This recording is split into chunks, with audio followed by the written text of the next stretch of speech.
24 की राजनीति कैसे देखते हैं? 24 की राजनीति काफी महत्वपूर्ण होने वाली है और इस राज्य के लिए कुछ हद तक निर्णायक भी होगी। एक सवाल है जो विरोधी करते हैं कि जयराम महतो 50,000 में सिमट जाएगा लोकसभा में, मनोज यादव 10,000 में सिमट जाएगा, संजय मेहता में 5,000 में सिमट जाएगा।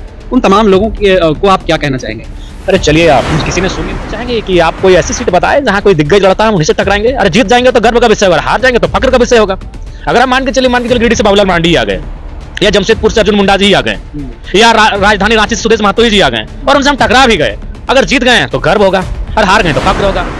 सूर्य सिंह बेसरा एक बड़ा नाम है और आप पिछले सभाओं में आपके साथ दिखे थे, लेकिन कुछ समय से आपके साथ शायद नहीं दिख रहे हैं। देखिए, सबसे पहली बात आप भी जानते हैं, वो आदरणीय गुरु समान है, उनका अभी अभिभावक समान है और एज ए कोच वो हमारी टीम में फिट बैठते हैं। एज ए कोच कब तक लड़िएगा ऐसा? जब तक जान है, जब तक आखिरी सांस है, जब तक आखिरी बूंद शरीर में है, तब तक लड़ेंगे। वैसे भी झारखंड लड़ने के बाद मिला है और अधिकार भी लड़ने के बाद ही मिलेगा और अधिकार मिलने के बाद भी लड़ता ही रहना होगा, क्योंकि हमारी लड़ाई ऐसे कॉर्पोरेटों से है, ऐसे लोगों से है जो राजनीति को अपने जेब में रखते हैं। तो उनसे टकराने के लिए आपका जिगर होना चाहिए और जिगर नाम की चीज बाजार में बिकती नहीं, माँ की कोख से लेकर आना पड़ता है और वो हम लेके आए हैं। चलिए,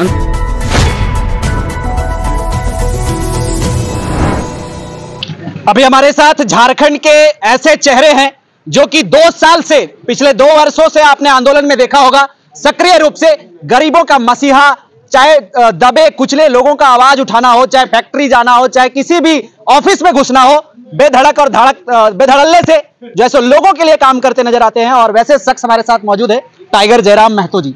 सबसे पहले स्वागत है आपका। जी धन्यवाद, आभार आपका। महतो जी, क्या कुछ देखते हैं झारखंड की राजनीति को लेकर के? वैसे तो आपके लोग बहुत आपको चाहते हैं, आपके लिए भीड़ उमड़ पड़ती है जहां आप बुला देते हैं वहां पे। 24 की राजनीति कैसे देखते हैं? 24 की राजनीति काफी महत्वपूर्ण होने वाली है और इस राज्य के लिए कुछ हद तक निर्णायक भी होगी कि हम लोग क्या ये राज्य बदलाव के लिए तैयार है, या फिर हम लोग 4.5 साल बाद, मैंने 4.5 साल तक शिकायतें करते हैं, मार खाते हैं, शोषित होते हैं और फिर 5वें साल उसी का चयन करके दिल्ली भेजने का काम करते हैं और फिर अगला 4.5 साल शिकायत करते हैं कि ये गलत हुआ, ये गलत हुआ, फिर 5वें साल उसी को चयन करते हैं।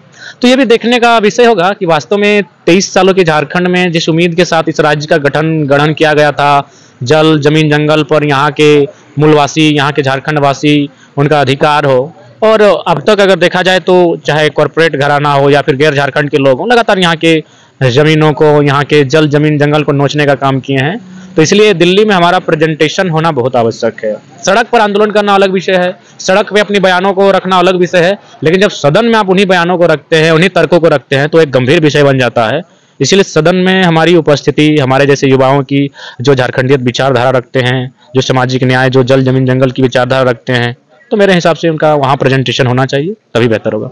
और ये सवाल आपसे पूछना नहीं चाहिए, लेकिन मैं फिर भी पूछ रहा हूँ। 23 वर्षों में ऐसा कोई लोग नहीं हुआ जो दिल्ली में जाकर के आवाज उठा पाए, चाहे उठाए, वैसा लोग क्यों नहीं निकल पाए झारखंड से? देखिए, नहीं निकलने ऐसा बात नहीं, लोग हैं, बहुत अच्छे लोग हैं जिनमें हिम्मत साहस सब है, पढ़े लिखे भी हैं, लेकिन मेन रीजन है कि जब वो आखिर वो एक परिवार का सदस्य, परिवार से बंधा है। प्लस बात क्या है कि अपने जब वो राजनीति में चयन करने आया है तो बहुत कम लोग ऐसे होते हैं तो निस्वार्थ भाव से आते हैं। अभी मान के चलिए जो जिन मुद्दों पर वो बात रखना चाहता है, जाहिर सी बात है अगर मुद्दा उठाएगा यानी किसी का न किसी के खिलाफ उठाना होगा। मान के चलिए अगर आप अधिग्रहण के खिलाफ उठाते हैं तो जाहिर सी बात है वहाँ टाटा होगा, बीसीसीएल होगा, सीसीएल होगा। तो अगर ये कंपनियां उनको 10 लाख 5 लाख अगर मंथली प्रोवाइड कर देंगी तो फिर उन बातों को क्यों उठाएगा? तो यही समस्या होती है। और ऐसा नहीं कि हम लोगों को इस विषय में ऑफर नहीं आता है, लेकिन हम लोगों ने ठान लिया है कि जान जाए, लेकिन झारखंड की आवाज दिल्ली में भी गूंजेगी, राजधानी में भी गूंजेगी। तो जेबी कैसेस से कितने लोगों को आप चुनाव लड़ाने के लिए फिराक में हैं लोकसभा की ओर? देखिए, लोकसभा का जहां तक प्रश्न है 4-5 लोग लड़ेंगे और उसके बाद विधानसभा में हम लोग मैक्सिमम सीटों पर चुनाव लड़ेंगे। और उसके बाद हमें लगता है कि आप लोग भी ग्राउंड में काम कर रहे हैं, तो आप लोग बताइएगा रिपोर्ट कहां तक पॉजिटिवली हो सकता है। ऑन कैमरा ना सही, ऑफ कैमरा आप लोग का भी जो राय होगा, सजेशन होगा, उसको भी हम लोग वेलकम करेंगे। एक सवाल है जो विरोधी करते हैं कि जयराम महतो 50,000 में सिमट जाएगा लोकसभा में, मनोज यादव 10,000 में सिमट जाएगा, संजय मेहता में 5,000 में सिमट जाएगा। उन तमाम लोगों को आप क्या कहना चाहेंगे? अरे चलिए, किसी ने शून्य नहीं कहा इसलिए उनका धन्यवाद कहेंगे। अगर वो शून्य कहते तो हम कुछ कहते हैं। उन्होंने 50,000 भी आंका, ये मायने है। एक नया चेहरा, एक नया उम्मीदवार, बिना किसी पॉलिटिकल बैकग्राउंड के, बिना किसी धनबल के, अगर उन्होंने 50,000 में भी हमारा आंका तो 50,000 यानी विपक्ष में ही विपक्षियों ने आंका 50,000, यानी सोच के देखिए हमारे विपक्षी 50,000 है, विपक्षी 50,000 वोट हमको कर रहे हैं, तो हमारे चाहने वाले कितना वोट करेंगे? 5 गुना तो करेंगे। तो उससे आप आकलन कर लीजिए। विपक्षी 50,000, यानी मान के चलिए वो विपक्ष का वोट है, जो हमें नहीं भी चाहते हैं, लेकिन चुप चुप के वोट 50,000 करेंगे कि नहीं लड़का ठीक बोलते हैं, भले वो आईसू का जेएमएम का है, लेकिन वो भी जानता है उसका नेता जो है नकारा हो चुका है, उसको मुद्दा ही नहीं मालूम है कि इन मुद्दों पर सदन में बहस करनी चाहिए। तो विपक्ष में बैठे लोग, यानी जो हमारे विपक्षी पार्टियों के लोग अगर 50,000 दे रहे हैं, तो हमारे चाहने वाले हमें कितना देंगे, आप खुद अनुमान लगा लीजिए। आप राजनीतिक गुरु किसको मानते हैं? देखिए, राजनीतिक गुरु हालात है, समय है, झारखंड की परिस्थिति है। मतलब कोई व्यक्ति नहीं? व्यक्ति तो अगर व्यक्ति होता तो हम उनके साथ चलते हैं, या फिर वे हमारे साथ चलते हैं।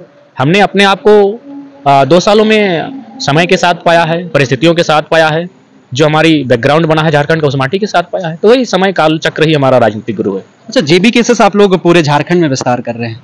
आप लोग जो सामंजस्य बैठाएंगे, वो चाहे जाति का समीकरण हो, चाहे अन्य तमाम मुद्दे हो, किस प्रकार आप लोग काम करेंगे जो आप लोग फले फूले 24 साल? देखिए, आप हमारे संगठन की जो लिस्ट है उसको आप देख सकते हैं। हमने सभी वर्ग, सभी तबका का ख्याल रखा है। जबकि आप माननीय मुख्यमंत्री का लिस्ट देखिए, धनबाद में जिला अध्यक्ष उनके समुदाय का, बोकारो में जिला अध्यक्ष उनके समुदाय का, रामगढ़ में जिला अध्यक्ष उनके समुदाय का, जामताड़ा में जिला अध्यक्ष उनके समुदाय का। आप मुख्यमंत्री की लिस्ट को देखिए ना भाई। तो हम लोग तो सामाजिक न्याय के पक्षधर है, हम लोग समाजवादी सोच के पक्षधर हैं। अगर किसी का इस राज्य में 1% भी आबादी है तो उनको हम लोग इग्नोर नहीं करेंगे, उनको भी साथ लेकर चलेंगे।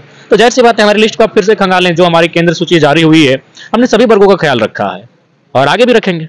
अच्छा, 2-3 साल में अब जो आपने मुखरता से झारखंड के लोगों के लिए काम किया है, लोगों के लिए जगाया है, उन 2 सालों में सबसे हृदय के करीब, मतलब दिल के करीब क्या रहा है? वो दर्द हो या फिर पीड़ा हो या कुछ भी बयां कर सकते? देखिए, कभी कभी जब रात कहा गया कि इंसान जब उमंग में होता है, इंसान जब दिन में अस्त व्यस्त होता है तो उसे असल जिंदगी का आभास नहीं होता। असल जिंदगी तब आपके सामने आती है जब 12 बजे रात होती है, जब आपके सारे दोस्त, आपके सारे चाहने वाले, सारी लग्जरी गाड़ियां, सारा लग्जरी माहौल खत्म हो जाता है और आप एकांत अपने आधे वस्त्रों को उतारकर अपने बेड पर जाकर जब आप निंद्रावस्था में जाने लगते हैं, उससे पहले जब आप आत्मचिंतन मंथन करते हैं, तो वह इंसान का असल जिंदगी होता है और असल समय होता है। तो उस समय हम भी सोचते हैं, बिल्कुल काफी भावुक होते हैं कि आज राज्य की जनता इतनी पीड़ित है। अगर पीड़ित नहीं होती तो इतनी भीड़ हमारे साथ नहीं होती। हम कभी कभी सोचते हैं यार, नरेंद्र मोदी जी जब आते हैं बलियापुर तो बाकायदा जल सहिया को फोर्स किया जाता है कि आपको लेकर आना होगा, आपको बीडीओ को फोर्स किया जाता है कि 500 लोगों को लेकर आना होगा।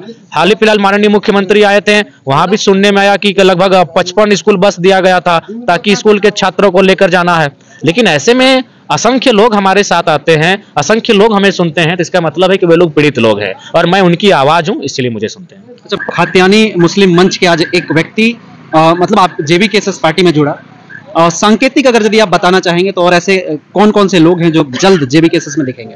देखिए, मुझे लगता है जो झारखंड की माटी से प्रेम करते हैं और जिनको लगता है कि 23 वर्षों में जितना होना चाहिए उतना नहीं हुआ है, तो सारे लोग जुड़ेंगे। और मैंने तो बाकायदा प्रेस के माध्यम से आह्वान भी किया है कि जो अन्य दलों के लोग भी शामिल होना चाहते हैं उनका भी ख्याल रखेगा, लेकिन बशर्ते वो स्वार्थ सिद्धि के लिए नहीं, अवसर का लाभ लेने के लिए नहीं, राज्य में बदलाव करने के लिए आए, उनका स्वागत है। सूर्य सिंह बेसरा एक बड़ा नाम है और आप पिछले सभाओं में आपके साथ दिखे थे, लेकिन कुछ समय से आपके साथ शायद नहीं दिख रहे हैं। देखिए, सबसे पहली बात आप भी जानते हैं, वो आदरणीय गुरु समान है, उनका अभी अभिभावक समान है और एज ए कोच वो हमारी टीम में फिट बैठते हैं। एज ए कोच उनका हमें सदैव तत्पर है, सदैव उनके हम लोग चरण स्पर्श करके आगे बढ़ेंगे। लेकिन याद रखिए, ये क्रिकेट का पिच है, राजनीति क्रिकेट के मैदान की तरह है। सुनील गावस्कर और शुभमन गिल एक साथ बैटिंग नहीं कर सकते हैं, रन आउट हो जाएंगे। दिल्ली में अगर यदि आप बैठते हैं, दिल्ली में चल जाते हैं, मेरी शुभकामना है, बाकायदा आप जाएं, लेकिन दिल्ली में जाते हैं तो पहली आपकी फैसला क्या होगा? अगर यदि लोगों के लिए फैसला लेना मेरा काम नहीं होगा, मेरा काम होगा सदन में समस्याओं से अवगत कराना और सदन को बाध्य करना कि आप उस पर जजमेंट करें या फिर उस पर पॉलिसी बनाए या उस विषय को संज्ञान में ले। कौन सी ऐसी समस्या आप सदन के सामने रखना चाहेंगे? सबसे बड़ी समस्या, चूंकि आप भी जानते हैं कि चाहे हमारी छोटी सी बहन हो, चाहे आप हो, चाहे हम हो, हमारा लक्ष्य क्या होता है? संपत्ति का। आखिर एक छोटी सी अवस्था में ये अपने घर द्वार को छोड़कर एक पुरुषों की भांति एक माने एक कार्य कर रही है, क्यों? अपनी 2-4 पैसे के लिए, संपत्ति के लिए। यानी हमारा जो लक्ष्य होगा वो होगा सबसे पहला संपत्ति का। तो मेरा मानना है कि मानव का 2 प्रकार का संपत्ति होता है, एक चल संपत्ति होती है, एक अचल संपत्ति होती है। तो अचल संपत्ति से हम जमीन का टुकड़ा कहते हैं, वही हमारा आशियाना बसता है। हम कोई चिड़िया नहीं कि घोंसले में मेरा घर होगा, हम कोई बंदर नहीं कि पेड़ के ऊपर मेरा घर होगा, मेरा घर जमीन पे होगा। और आज जो केंद्र की पॉलिसी है वो लगातार जमीन अधिग्रहण के मामले में और लगातार निजीकरण के मामले में, लगातार उद्योग को स्थापित करने के मामले में, माइंस के मामले में, हथियार जैसे जंगल को उजाड़ने के मामले में जो कार्य कर रही है। इसलिए सदन में मेरा जो प्रेजेंटेशन होगा वो मानव जात के सबसे बड़ी संपत्ति जो अचल संपत्ति जिसे जमीन का भूभाग कहते हैं उसको बचाने की होगी और उस पर एक बेहतर पॉलिसी बनाने की होगी, ताकि भविष्य में अगर कहीं किसी का जमीन अधिग्रहण होता है तो एक बेहतर पॉलिसी के तहत हो। उदाहरण के लिए अभी पेट्रोवार या रामगढ़ का एक मामला है, उस शख्स ने जमीन खरीदा था 30 लाख में। चूंकि जाहिर सी बात है, इस रोड के किनारे जो जमीन है इसका दर मान के चलिए 1 लाख है, 30 डिसमिल खरीदा यानी 30 लाख। लेकिन सरकार जब कोई योजना लेके आती है वो आपका आपने खरीदा 1 लाख से उसको नहीं मानती है, उसका जो सीओ या फिर जो उनका है वहां उसका रेट क्या तय होता है। तो पता चला 16,000 से 20,000 रुपया उसका रेट मिला सर्किल के हिसाब से। अब बताइए, जिस बंदे ने 1 लाख के हिसाब से जमीन खरीदा, उस बंदे को 16 से 20,000 रुपया सर्किल दर दिया गया, यानी जो जमीन उसने 30 लाख में खरीदा था वो 4 लाख में समट गया। बताइए वो रोएगा या आत्महत्या करेगा या हथियार लेके बदला लेने निकलेगा, क्या करेगा? अरे भाई, भारत विश्वगुरु ऐसा नहीं बनेगा, केवल अडानी की संपत्तियां आंकने से विश्वगुरु नहीं बनेगा। वो आदमी जिसने 30 लाख में जमीन खरीदा था, कम से कम उसको 50 लाख मिलना चाहिए था, तभी भारत विश्वगुरु बनेगा। तो इन पॉलिसियों पर चर्चा होगी। जमीन के मुद्दे पर मेरा प्राथमिकता होगा भूमि अधिग्रहण, क्योंकि आप भी खड़ा है तो जमीन पर खड़ा है, मैं भी खड़ा हूं तो जमीन पर खड़ा हूं। हम कोई चिड़िया नहीं कि घोंसला बनेगा और घोंसला में अंडा दिया जाएगा। ये इंसान है, इंसान जमीन पर स्थापित होते हैं। इन मेरी पहली लड़ाई होगी जो आज जमीन अधिग्रहण हो रहा है, लगातार सीएनटी एसपीटी एक्ट को लगातार छेड़छाड़ किया जा रहा है, आदिवासी मूलवासी को उनकी जमीन से भगाया जा रहा है, ये मेरा प्राथमिक विषय रहेगा। बाकायदा जहां मेरी जानकारी है, जो जानकारी है, आप गिरिडीह लोकसभा से खुद को मतलब आंकना चाहते हैं, देखना चाहते हैं लोगों का विश्वास क्या होता है, क्या आता है। तो जहां से आप खड़ा होना चाहते हैं वहां पे बहुत दिग्गज, एक तरह से कह सकते हैं राजनीतिक का खिलाड़ी और महतो जी भी रहता है, बहुत सारे लोग हैं, बीजेपी हो चाहे अन्य आपका जो कांग्रेस हो, तो उनके साथ अपने आप को बेहतर मतलब जनता के लिए कैसे दिख पाएंगे, क्या स्ट्रेटजी होगी आपकी? देखिए, जहां तक मुद्दा है, गिरिडीह लोकसभा एक ऐसा क्षेत्र है जहां विस्थापन है, जहां पलायन है, जहां माइंस है, जहां डीवीसी है, यानी कुल मिलाकर उस क्षेत्र में किसान की समस्या है, उस क्षेत्र में प्रवासी मजदूर भी समस्या है और उस क्षेत्र में मजदूर भी समस्या है, क्योंकि बीसीसीएल और सीसीएल दोनों कार्य हैं। और जहां तक कैंडिडेट का सवाल है, हम तो चाहेंगे कि आप कोई ऐसी सीट बताएं जहां कोई दिग्गज लड़ता है, हम उन्हीं से टकराएंगे। अरे जीत जाएंगे तो गर्व का विषय होगा, हार जाएंगे तो फक्र का विषय होगा। अगर हम मान के चलिए गिरिडीह से बाबूलाल मरांडी ही आ गए, या जमशेदपुर से अर्जुन मुंडा जी ही आ गए, या राजधानी रांची से सुदेश महतो जी आ गए और उनसे हम टकरा भी गए, अगर जीत गए तो गर्व होगा और हार गए तो फक्र होगा। मेरा क्या जाएगा? हम तो नए नवेले अभी पल्लवित हो रहे हैं। नहीं, अगला चुनाव है, अक्सर हम लोग अभी पहली सीढ़ी में है, लेकिन हम जीत जाएंगे तो कितना बड़ा मैसेज जाएगा, इसको देखिए। अक्सर देखा जाता है ऐसे में, आप पूरे झारखंड के लोकप्रिय एक उभरता हुआ युवा है और उस जगह से लोग ज्यादा ध्यान रखते हैं, केंद्रित करते हैं कि एक तो पूरे झारखंड का हीरो है जयराम जी लड़ेंगे, तो वहां के लिए वहां अलग अलग लोग प्रचार प्रसार करेंगे। जिस सीट से हम लड़ेंगे उस सीट में पूरा झारखंड का सबसे हॉट सीट बन जाएगा और पूरा माहौल गर्म रहेगा। और मैं उम्मीद करूंगा उस समय गर्मी का दिन होगा, टेम्परेचर ऐसे भी हाई होगा और पूरा लोकसभा क्षेत्र इंसान के पदचाप से धुआं उठेगा। यानी आप जो खड़ा होकर मेरा इंटरव्यू ले रहे हैं, उस समय जब मेरा इंटरव्यू लेंगे ना, तो ये माहौल और सरगर्मी होगी कि यहाँ सिर्फ धूल उड़ेंगे, वो माहौल होगा जिस लोकसभा से हम लड़ेंगे। अच्छा, अंतिम प्रश्न, पर्सनल प्रश्न है ये। हाँ बिल्कुल। कैसा है स्वास्थ्य आपका भाई?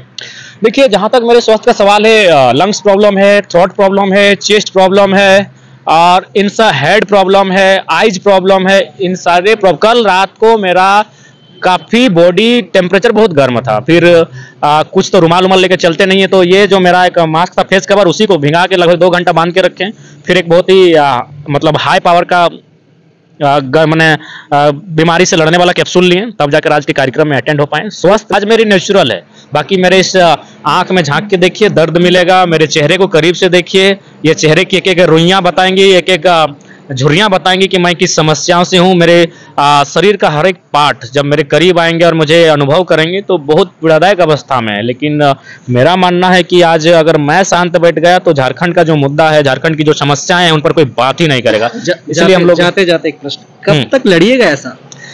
जब तक जान है, जब तक आखिरी सांस है, जब तक आखिरी बूंद शरीर में है, तब तक लड़ेंगे। वैसे भी झारखंड लड़ने के बाद मिला है और अधिकार भी लड़ने के बाद ही मिलेगा और अधिकार मिलने के बाद भी लड़ता ही रहना होगा, क्योंकि हमारी लड़ाई ऐसे कॉर्पोरेटों से है, ऐसे लोगों से है जो राजनीति को अपने जेब में रखते हैं। तो उनसे टकराने के लिए आपका जिगर होना चाहिए और जिगर नाम की चीज बाजार में बिकती नहीं, माँ की कोख से लेकर आना पड़ता है और वो हम लेके आए हैं। चलिए, अंतिम में जाते जाते तमाम झारखंड के लोगों से यही कहेंगे कि आपका आशीर्वाद का हकदार हैं, आपके प्रेम का, आपके समर्थन का हकदार हैं, बस यही बना रहे। चलिए, बहुत धन्यवाद बातचीत करने के लिए। बाकी आप क्या सोचते हैं टाइगर जयराम महतो के बारे में, अपनी प्रतिक्रिया हमें जरूर दें। जोहार, नमस्कार, जय हिंद।